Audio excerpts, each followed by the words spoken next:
Et désormais, tous les regards des croyants sont tournés vers le nouveau pape américain, Léon XIV, installé au Vatican selon la prophétie de William Branham. Plusieurs questions restaient posées à ces jours. Sera-t-il le dernier pape avant l'enlèvement de l'épouse? Que va faire exactement ce pape américain au Vatican selon la prophétie? Est-il celui qui forcera les vrais croyants qui sont parmi les méthodistes, les baptistes et les pentecôtistes à se rassembler? Comment va se faire cette image à la bête dont parle Frère Branham dans son sermon?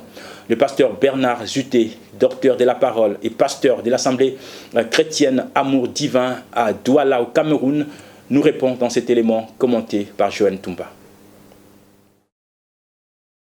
L'avènement du pape Léon XIV au Vatican continue d'occuper toutes les conversations dans le monde du message.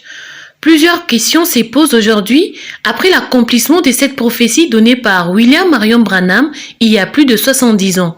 Nous avons demandé au pasteur Bernard Duteux, docteur de la parole et pasteur de l'Assemblée chrétienne Amour divin à Douala, au Cameroun, ce que fera exactement le pape américain selon cette prophétie. La mission de ce pape, donc, est, selon la prophétie, dit, premièrement, la confédération, le conseil œcuménique va avoir une union renforcée. Il va encore avoir un grand rassemblement. Les lecteurs du message savent, Frère Branham dit qu'il y aura un rassemblement renversant.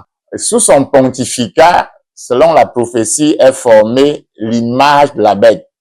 Selon cette prophétie de William Branham, lorsque ce nouveau pape issu des États-Unis sera installé à Rome, une image à la bête sera créée.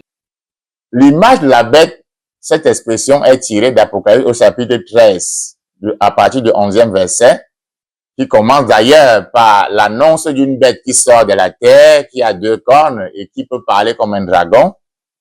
Le prophète interprète cette prophétie comme étant accomplie au travers des États-Unis d'Amérique. Donc, on comprend que cette nation aura un rôle important à jouer dans l'action de l'image de la bête, dans sa force, puisqu'elle va animer, faire parler, lui donner un pouvoir d'agir.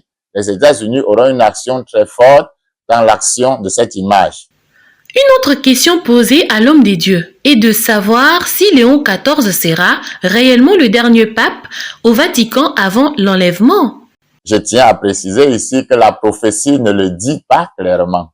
Nous ne pouvons pas prêter au prophète les mots qui ne sont pas les siens.